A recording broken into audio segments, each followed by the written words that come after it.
Tahu ilmu kirata? Dikira-kira dan tidak nyata.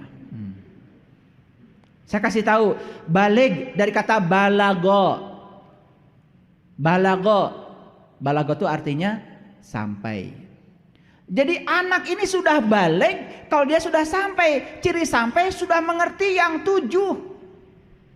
Sudah mengerti rahasia 7. Sudah mengerti rahasia tawaf, rahasia sa'i, rahasia itu. Itu namanya balig.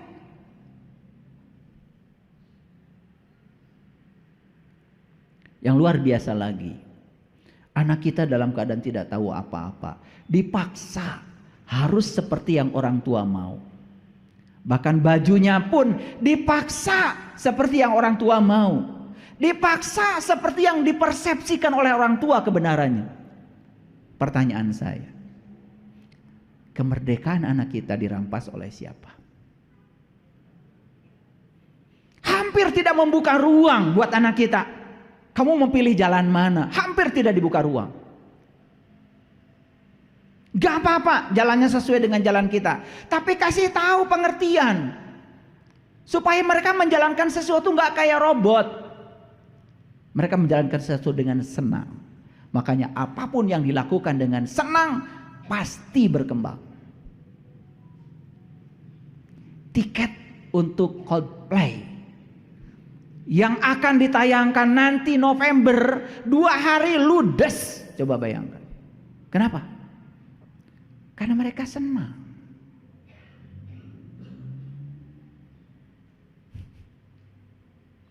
Coba, gimana caranya sistem pendidikan agama itu membuat mereka senang? Ini yang harus dibongkar oleh kita. Mumpung kita masih diberi waktu. Gimana kita memberikan sistem pendidikan yang membuat mereka itu bertanya bebas dan kita bisa memberikan harapan-harapan dari pertanyaan mereka sehingga mereka tuh melakukan sesuatu bukan sebagai robot, tetapi mereka melakukan sesuatu karena mereka mengerti. Bisa sebetulnya. Cuman sistem pendidikan kita selama ini terlalu banyak membungkam. Bahkan ketika anak bertanya, "Di mana Allah? Allah itu siapa?" Langsung murtad. Itu pertanyaan alami yang datang dari anak, betul nggak? Tapi orang tua tidak siap memberikan jawaban karena orang tuanya tidak tahu apa yang terjadi. Cukup. Jangan bertanya begitu, masuk neraka. Dan berulang kali kata-kata itu disampaikan pada anak kita, masuk subconscious mind. Akibatnya apa? Anak menjadi takut untuk bertanya. Sudah, yang penting hafalkan juz amanah. Juz amanah. Hafal. Soleh kamu. Padahal hafal itu dalam kriteria kognisi itu termasuk low order thinking. Berpikir tingkat rendah itu adalah hafal. Karena berpikir ada 6 tingkatan. Mengingat, memahami, mengaplikasi, menganalisis, mengevaluasi, kemudian mensintesa. Pengetahuan kalau belum disintesa itu belum ada artinya. Pengetahuan hanya dihafal itu nggak ada artinya. Saya menghafal ayat-ayat Quran itu pakai logika, bukan dihafal begitu saja. Makanya tidak pernah lupa. Berbeda menghafal sesuatu yang kita tidak mengerti dengan menghafalkan sesuatu yang kita mengerti. Berat otak kita, berat memori kita.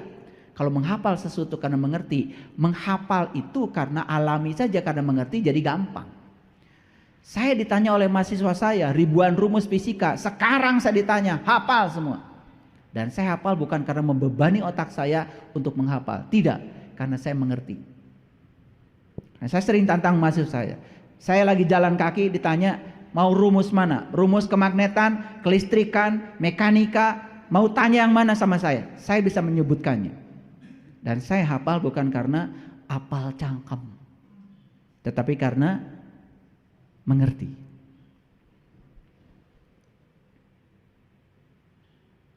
Maaf, dari kecil kita hafal watin, wazaitun, waturisinin, wahadal baladil amin. Hafal. Ketika tanya apa isinya, pesan apa yang ada di dalam, kita tidak bisa menjawab. Terus kalau kita hanya hafal tidak sampai kepada memahami, apalagi mengaplikasi, terus buat apa pengetahuan itu? Kan gak ada artinya. Di level kognisi saja itu level kognisi yang paling rendah. Dan selama ini kita mengagung-agungkan orang yang hafal ini, hafal itu. Betul? Padahal hafal itu baru level kognitif yang paling rendah. Saya sering ada orang tanya, minta sumbangan. Bapak minta sumbangan, kenapa, buat apa? Ini buat di sana Pak, kami sedang mendirikan pesantren hafiz Quran supaya banyak orang yang hafal Quran. Ya udah, saya kasih saran. Saya ingin dengar ada pesantren yang mengamalkan Quran, bukan menghafalkan Quran saja. Menghafalkan bagus, tapi coba ditingkatkan deh. Kalau bisa mengamalkan Bismillahirrahmanirrahim aja udah keren. Coba. Kalau Bismillahirrahmanirrahim diamalkan itu udah keren. Atas nama Allah yang Maha Pengasih dan Maha Penyayang, apapun yang kita lakukan atas nama Allah, kita dipuji tidak terbang, dihina tidak akan tumbang. Karena segala puji habis buat Allah. Karena saya cuman sebagai kepanjangan tangan Allah menyampaikan cinta kasih Allah. La haula wala quwata. Saya memberi karena itu pemberian Allah, bukan punya saya. Saya berbuat baik kepada kamu karena memang tugas saya di sini adalah menjadi kepanjangan tangan Allah, menyampaikan cinta kasih Allah. Bayangkan kalau Bismillahirrahmanirrahim saja diamalkan, tidak mungkin ada permusuhan, tidak mungkin ada orang menghina orang lain, tidak mungkin ada orang merendahkan orang lain, tidak mungkin kita nyolot-nyolotan mata di jalan, gak mungkin. Tetapi pertanyaan saya, banyak yang hafal Bismillahirrahmanirrahim? Banyak yang mengamalkan Bismillahirrahmanirrahim? Inilah yang miskin dari kita. Ini pekerjaan kita. Dan kita merasa anak kita sudah soleh kalau sudah baca Bismillahirrahmanirrahim. Padahal itu adalah level kognisi yang paling rendah, baru tingkatan hafal. Coba suruh dia memahami, karena kita juga tidak paham, maka kita juga tidak bisa memberikan tambahan lain kepada anak kita. Setuju?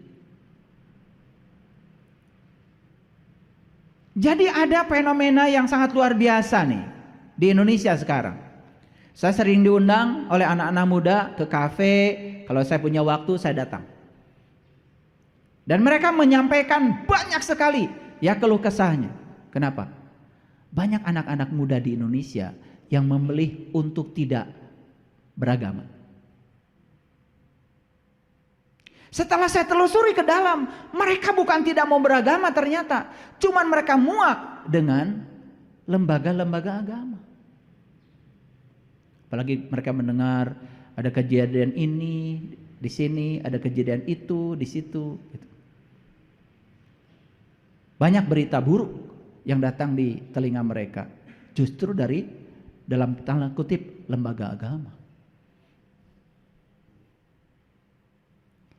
Apalagi ketika mengajarkan konsepsi tentang Tuhan yang keliru. Coba bayangkan, bilang kepada anak kita, nah Tuhan itu akan mengutuk kamu, mengazab kamu kalau kamu tidak baik sama Tuhan.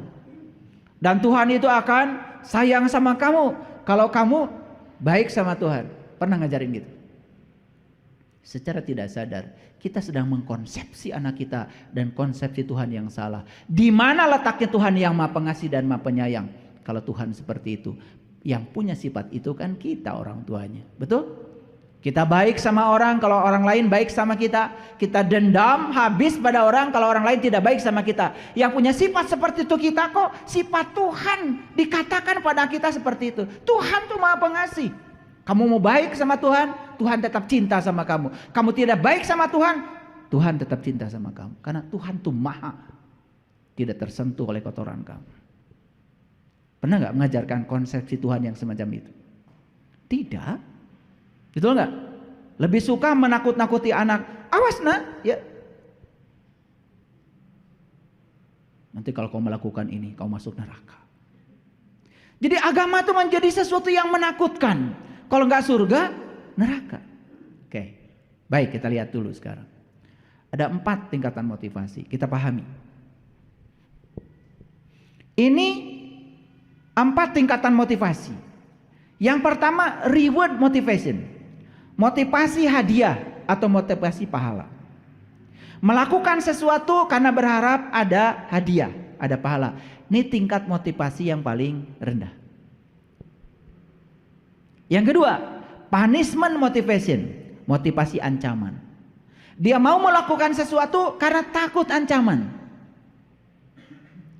Pertanyaan saya, kata-kata wajib tadi dilaksanakan dapat pahala, ditinggalkan dapat siksa. Masuk nggak dua kategori motivasi yang rendah ini? Masuk nggak? Masuk apa tidak? Saya tidak menyalahkan kalau orang ditanya kenapa Anda sholat, jawabnya kewajiban, tidak menyalahkan. Cuman sayang kalau bertahun-tahun kita hidup di sini kok tidak belajar itu saja. Naik atau kelasnya. Sekarang saya butuh sholat. Karena sholat bagi saya bukan sekedar menyehatkan nafas, menyehatkan jantung, mencerdaskan otak saya, tetapi secara spiritual sholat membawa kedamaian pada saya. Kan harusnya ada di level itu, harusnya. Sekali lagi, saya tidak menyalahkan kalau ada orang menjawab kenapa Anda sholat itu wajib. Tidak, tetapi sayang sekali kalau sudah umur puluhan tahun belajar agama, belajar sholat, levelnya masih di kesadaran itu. Kok tidak mau naik gitu? Yuk sekarang lihat sekarang saya. Ada yang namanya need motivation. Motivasi kebutuhan. Yang paling tinggi adalah love motivation. Motivasi cinta atau senang. Saya kira kalau orang melakukan sesuatu di motivasi yang paling tinggi ini, apapun yang dilakukan pasti berkembang. Kita punya karyawan. Ada kita kerja. Takut kan? Takut kan? Ada kita kerja karena pengen dapat uang banyak kan? Begitu kita nggak ada, dia itu suka-suka dia. Coba bayangkan, kita saja punya perusahaan, punya karyawan level yang semacam ini. Melakukan pekerjaan karena kewajiban, dilaksanakan dapat pahala, ditinggalkan dapat siksa. Rugi nggak kira-kira? Hancur nggak perusahaan kita? Coba sekarang punya karyawan di level kesadaran need. Saya itu bekerja Pak, karena saya ingin menjadi kepanjangan tangan Tuhan. Saya diberi keahlian ini oleh Allah. Saya percaya itu rencana Allah. Maka saya bekerja di perusahaan Bapak dengan peran ini. Karena saya percaya ini jalan terbaik bagi saya. Saya butuh untuk mengeksistensikan diri saya dengan pekerjaan ini. Saya ingin jadi orang yang berguna Pak dalam kehidupan. Keren gak kalau jawabannya begitu? Keren kalau jawabannya begitu? Maju gak perusahaan kita? Maju. Makanya di negara-negara yang beradab, kalau orang dites pekerjaan, dikasih tes psikologi, yang dites itu ini, kalau dia masih di level 1 dan 2, gak diterima. Tapi kalau udah masuk level 3, dia ingin eksistensi dirinya diakui. Dia ingin keahliannya diterima. Dia ingin menunjukkan dirinya, kalau dirinya itu, dia sudah butuh. Masuk level yang terakhir, cinta. Wah, sudah keren. Pertanyaan saya, yuk kita jawab sekarang. Betulkah kita melaksanakan ritual agama karena cinta kepada Allah? Silakan jawab sendiri-sendiri. Kalau belum terjawab yang itu, tanya lagi. Apakah saya melakukan ini karena saya butuh? Belum terjawab juga? Berarti kita masih ada di 2 level yang paling bawah ini. Padahal la ikraha fiddin. Kalau tidak ada paksaan, berarti melakukan sesuatunya senang, menyenangkan. Dan kenapa selama ini kita melakukan itu tidak menyenangkan? Karena kita lambat belajar rahasianya. Padahal di wudhu itu ada rahasianya. Di sholat itu ada rahasianya. Tempo hari yang ikut pelatihan sholat khusus, saya ajarkan wudhu aja. Udah nangis baru wudhu. Baru saya ajarkan, coba ketika kamu sedang membasuh tangan itu, bicaralah kamu dengan tanganmu. Terima kasih tangan, sudah 60 tahun kamu menemani aku. Dengan kehadiranmu aku bisa makan, bisa masak, bisa berdandan. Bahkan ketika kancing copot pun kau membantunya. Betapa peran jari-jari ini luar biasa. Pernah gak berbicara kepada jari-jari kita yang dibasuh ketika wudhu? Pernahkah berbicara itu? Hampir tidak pernah. Cuci.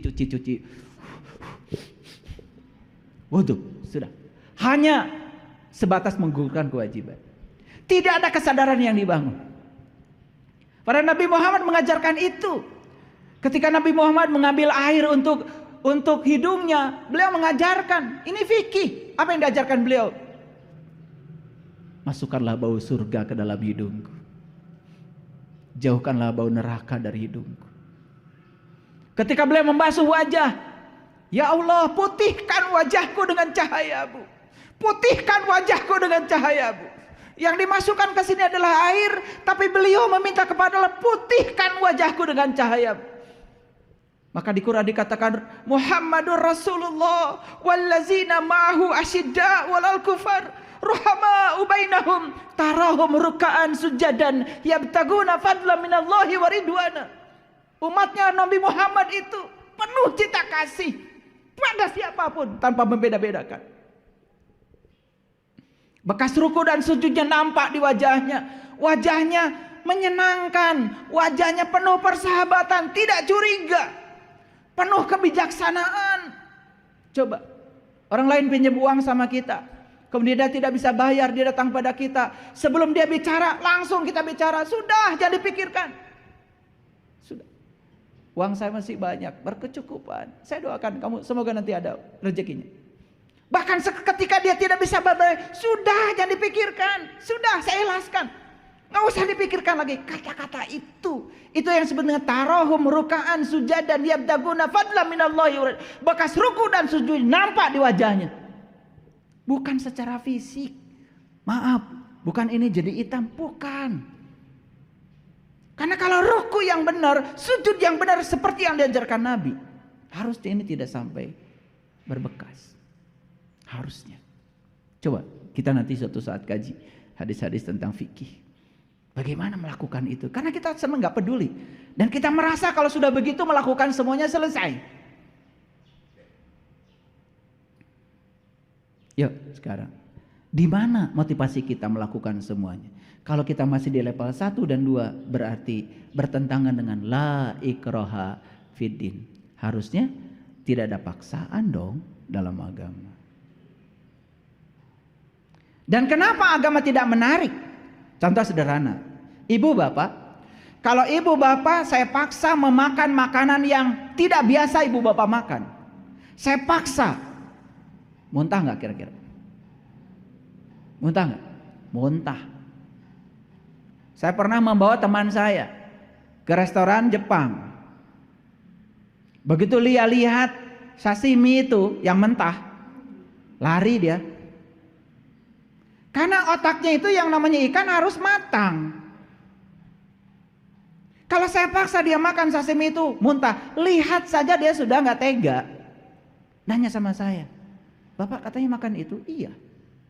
Cuman ini kesini aja pakai kecap. Udah ada wasabinya, antibakterinya. Nanti, wah, saya bisa muntah Pak. Ya udah, kamu cari warteg aja.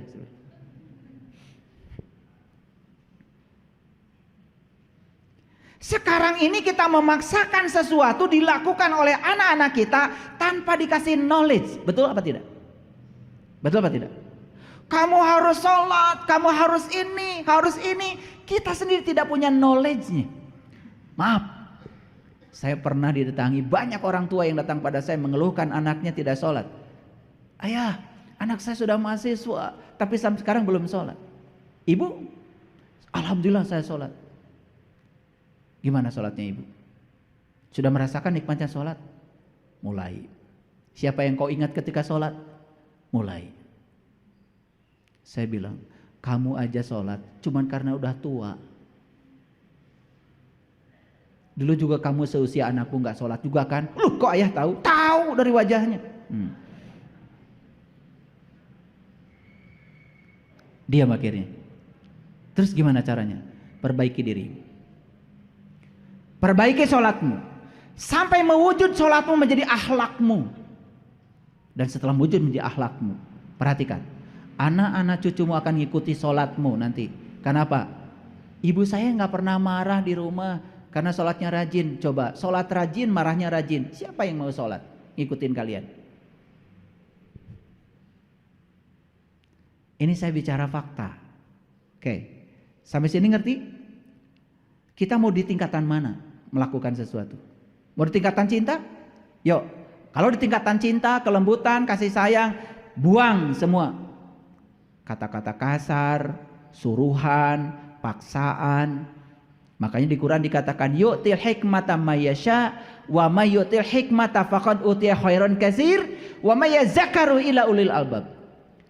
Orang yang tingkatannya sudah ulil albab tadi, apapun perintah dia sudah bukan kata-kata, tapi bil hikmah. Semua dengan keteladanan. Makanya kalau kamu ingin merubah situasi, rubah dirimu. Kalau kamu merubah dirimu, situasi akan berubah. Ingin merubah pasangan hidupmu, rubah dirimu. Jangan merubah dia. Rubah dirimu. Introspeksi ke dalam. Saya percaya kalau kamu berubah, pasangan hidupmu juga akan berubah. Jangan terus keluar menyerang orang lain. Memaksa orang lain harus seperti yang kita mau. Jangan, stop itu. Berubah dirimu. Pasanganmu akan berubah. Berubah dirimu. Anak cucumu akan berubah. Coba bayangkan, habis sholat marah-marah. Habis sholat marah-marah, nyubit lagi. Gimana anak mau sholat? Masih pakai mukena lagi nyubitnya. Coba. Maaf ya.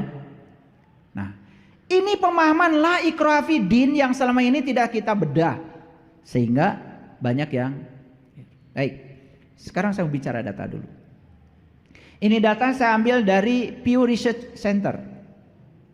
Tahun 2015 ada 317 juta umat muslim. Ya. Setara dengan 93% penduduk yang tinggal di Jazirah Arab. Tahun 2015 itu di Jazirah Arab ada 317 juta muslim. Jelas agamanya Islam. Setara dengan 93% penduduk Arab. Jadi di Jazirah Arab itu yang muslim 93%. Berarti yang non muslim 7%. Mohon izin, saya menggunakan bahasa muslim non muslim. Ini untuk komunikasi saja, bukan untuk diskriminasi. Karena bagi saya muslim dan non muslim bukan berdasarkan agama. Bagi saya muslim dan non muslim berdasarkan akhlak. Bagi saya apapun agama dia, kalau akhlaknya sudah bagus, berserah diri kepada Allah, menyenangkan, mendamaikan, bagi saya sih secara hakikat itu sudah muslim bagi saya. Karena agama kan lagi ujung-ujungnya kan akhlak. Oke. Tahun 2019 masyarakat yang beragama muslim menurun. Ini data survei dari BBC. Masyarakat ateis semula 8% 2013, 2019 yang ateis sudah meningkat menjadi 13%. Ini di Jazirah Arab. Ini data bagus, bukan di tempat lain. Di Jazirah Arab. Jadi naik 5% dalam kurun waktu 2013 sampai 2019. Ini hasil dari jurnal saya mengambil. Jadi dapat dipercaya. Oke, naik ateis. Nanti yang mengejutkan dari riset ini, apa penyebab mereka mengambil pilihan itu. Saya pernah bertemu dengan anak-anak muda di Bandung yang memilih untuk tidak terlalu membicarakan agama. Ternyata mereka tuh bukan tidak beragama, cuman tidak puas saja terhadap lembaga agama. Dan ujungnya mereka itu akhlaknya bagus. Bahkan ada yang bekerja, hasil kerjanya itu dia sumbangkan untuk menolong orang-orang yang tidak mampu. Jadi sebetulnya secara kasar saya ingin bilang, manusia itu tidak pernah bisa ateis. Tidak akan pernah bisa.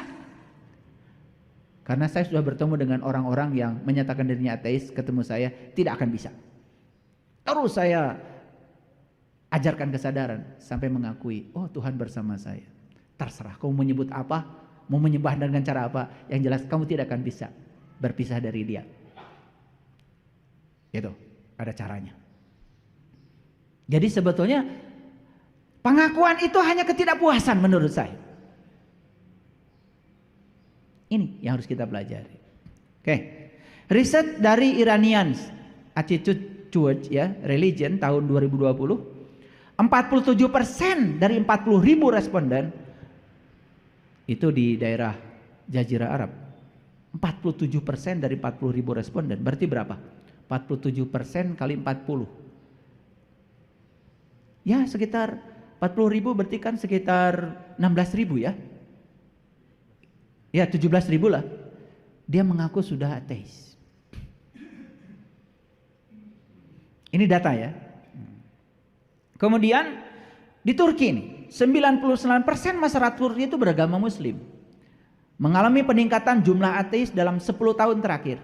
Ini laporan dari survei Konda 2019 menyatakan bahwa 51% masyarakat Turki mengaku menganut Islam dari keturunan, dan mereka yang rata-rata menganut Islam dari keturunan itu yang kemudian menjadi ateis. Karena yang menganut Islam dari keturunan mungkin diprediksi ya, dia kan menjalankan saja tanpa ada knowledge. Mohon maaf. Seperti saya kan menganut Islam dari keturunan, sehingga hampir tidak pernah mempertanyakan apa saya yang dijalankan bapak saya ngikut aja. Walaupun bapak saya ditanya oleh saya juga tidak mengerti, tapi karena bapak saya tidak mengerti ya saya mencari, dan ternyata luar biasa, agama itu akal, dan tidak ada agamanya bagi yang tidak berakal. Semua itu rasional, scientific, bisa dijelaskan. Bahkan di Quran dikatakan ya, wa yas'alunaka 'anir ruh kul ar-ruh min amri rabbi wa ma utitu minal ilmi illa qalila. Jika ada yang bertanya kepadamu tentang ruh, katakanlah ruh itu urusan Tuhanku. Kalau ruh urusan Tuhan bukan berarti Tuhan melarang kita untuk tahu ruh. Awas, hati-hati. Karena ruh urusan Tuhan, kalau ingin tahu urusan ruh ya sudah, komunikasinya dengan Tuhan, jangan dengan yang lain. Makanya fas'alu wa yas'alunaka 'anir ruh qul ar-ruh min amri rabbi wa ma utitu minal ilmi illa qalil. Dan tidak ada yang diberi ilmu kecuali sedikit. Cari orang yang dapat ilmu sedikit itu. Cari itu. Itulah yang ulul albab tadi. Sudah jadi ahli ingat dia. Kalau dia sudah jadi ahli ingat, berarti dia sudah sampai kepada Allah. Ditanya tentang ruh, pasti dia bisa jawab. Itu batasan-batasan. Karena selama ini kan kita kadang-kadang bertanya pada orang, yang penting bajunya sudah meyakinkan. Baju itu gampang, 150%, 150.000 ke pasar baru. Wow. Jadi wali murid maksud saya.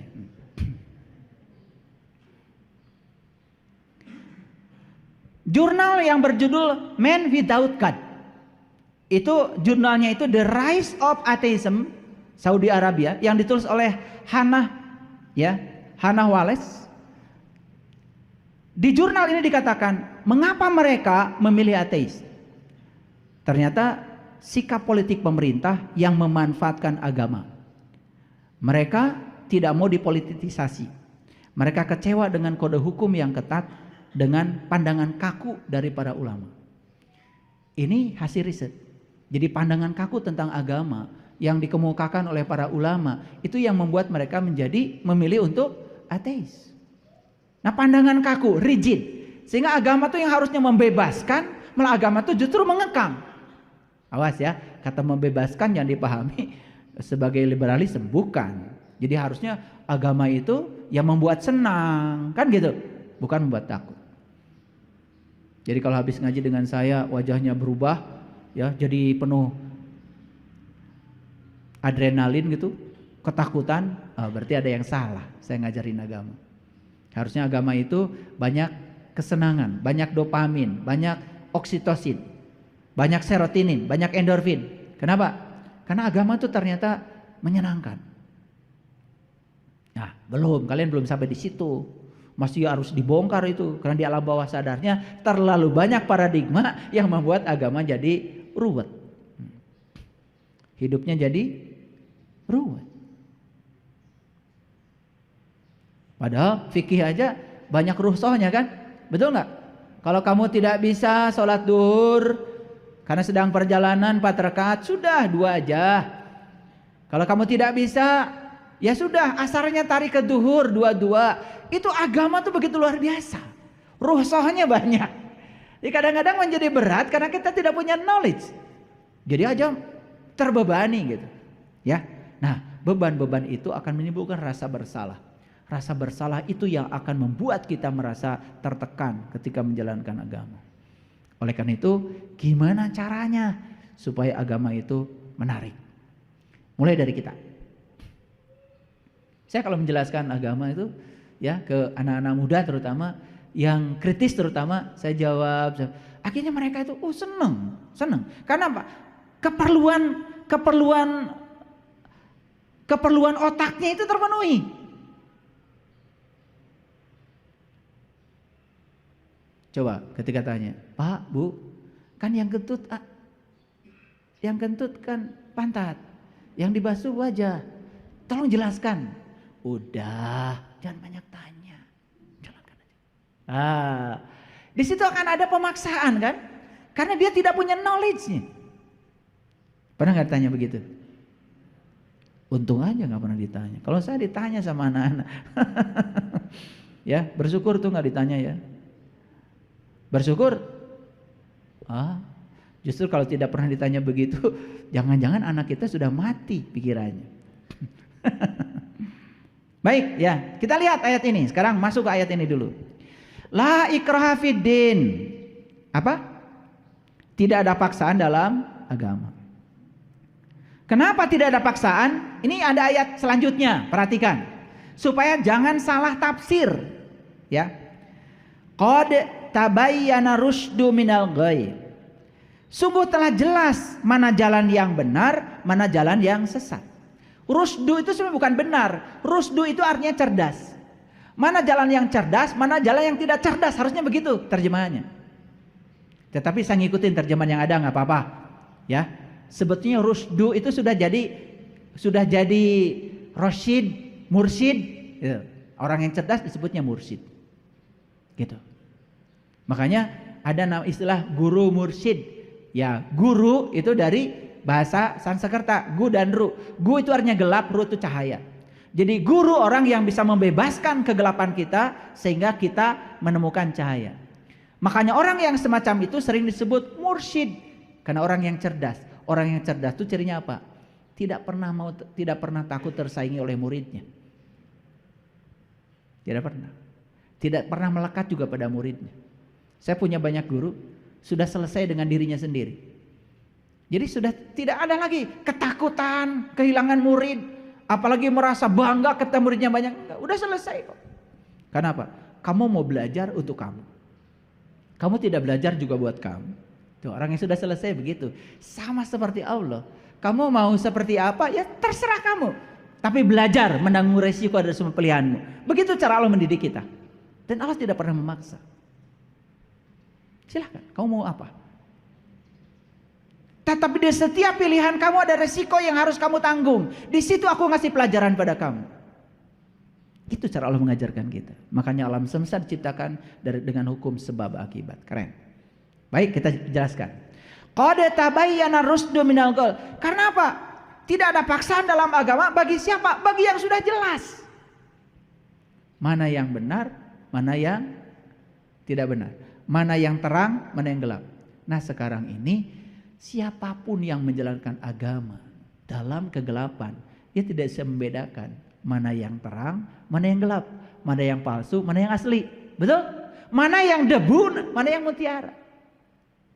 Nih, nanti ya, kalau sudah tumbuh furqan pada diri kita, furqan nih. Furqan. Nah, ini belum tumbuh. Nanti saya ajarkan. Kalau sudah tumbuh furqan dalam diri kita, kita tuh dengarkan kajian, kita tahu. Ini mutiara atau debu. Ini bohong atau bullshit? Dua-duanya sama ya.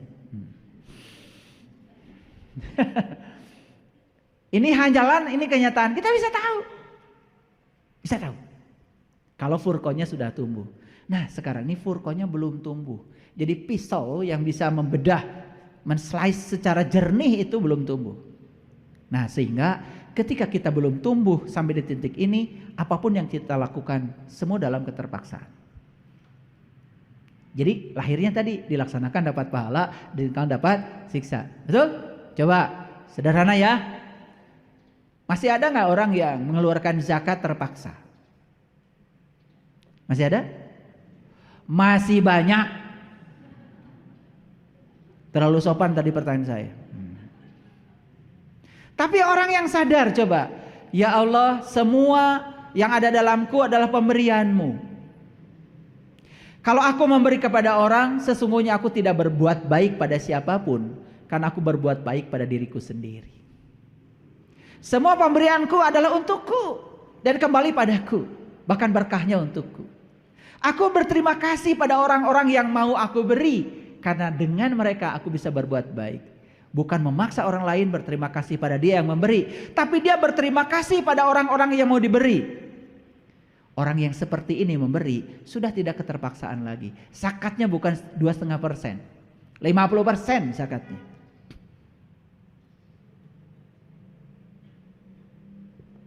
Lucu ya, pengen bahagia tetapi terus menumpuk-numpuk harta. Setelah ditumpuk-tumpuk itu harta tak ditinggalkan. Padahal bahagia itu kan membahagiakan orang. Bahagia itu bukan mengumpulkan, bahagia itu membagikan. Terus kapan kamu membagikan itu? Lucu. Makanya saya suka aneh lihat orang itu ingin bahagia tetapi tidak dilakukan. Padahal bahagia itu melihat orang lain bahagia. Ketika orang yang dibahagiakan oleh pemberian kita, kita bahagia. Di situ bahagia itu. Bahagia itu melepaskan, bukan mengumpulkan. Tidak tahu knowledge-nya, tidak tahu ilmunya. Akibatnya apa? Gitu ada yang nagih ke rumah aja zakat, aduh, diumpat-umpat hartanya. Harta saya cuma segini, Pak Ustadz. Diumpat-umpat. Padahal kita sedang membohongi diri kita sendiri. Katanya pengen bahagia. Gitu apa tidak? Iya, ngaku. Ya. Nah, lihat ayat selanjutnya. Famay yakfur bitagut wa yu'min billah faqad istamsaka bil urwatil wusqa lan fisomalah. Karena itu barang siapa yang tertutup kepada tagut dan beriman kepada Allah, maka sesungguhnya ia telah berpegang kepada tali Allah yang kuat. Siapa yang akan bisa menjalankan agama tanpa paksaan? Hanya satu. Sudah tertutup pada tagut dan sudah beriman sungguh-sungguh kepada Allah. Kalau dia sudah ketemu talinya yang kuat, maka apapun yang dilakukan bukan lagi keterpaksaan. Jadi kenapa kita merasa terpaksa menjalankan agama selama ini? Karena kita masih tertutup kepada Allah. Justru terbuka pada tagut. Harusnya tertutup pada tagut, terbuka pada Allah. Tahu tagut? Sudah dijelaskan minggu yang lalu. Tagut itu adalah pikiran gelap kita. Sering disebut setan, sering disebut iblis. Itu tagut. Tagut itulah pikiran gelap kita. Ketika pikiran kita belum tercahaya oleh cahaya ilahi, karena kita masih tertutup dari cahaya Allah, masih tertutup, tercover, maka itulah tagut. Maka kita dikendalikan oleh pikiran kita sendiri. Jadi sudah ketemu nggak solusinya sekarang? Gimana caranya saya menjalankan agama tanpa keterpaksaan? Satu, ikuti cara beragama para leluhur kita. Makanya Nabi Muhammad mengatakan awaludin ma'rifatullahi ta'ala wa rasul. Awalnya agama kenali dulu Allahmu. Kalau kamu udah kenal Allah, maka kamu cara beragamanya itu menjadi penuh dengan sukacita, ada rasa. Salat ada rasa, saum ada rasa, Idul Fitri ada rasa, iman ada rasa, Islam itu ada rasa. Saya tidak bisa cerita rasanya bagaimana. Saya cuma ingin menyampaikan pada kalian semua, itu semua ada rasanya. Dan rasakan itu. Kalau sudah merasakan itu, seperti kita merasakan makanan yang enak, maka kita merindukannya. Merindukannya.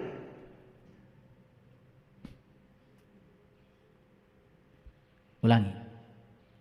Jadi bagi siapa tidak ada paksaan dalam agama? Bagi orang yang sudah terbuka mata kolbunya kepada Allah, tertutup dia dari tagut, maka dia sudah cerdas. Dia sudah bisa memilah mana sampah, mana mutiara. Itulah ayat ini dipungkas dengan wallahu sami'un alim, dan Allah Maha mendengar lagi Maha mengetahui.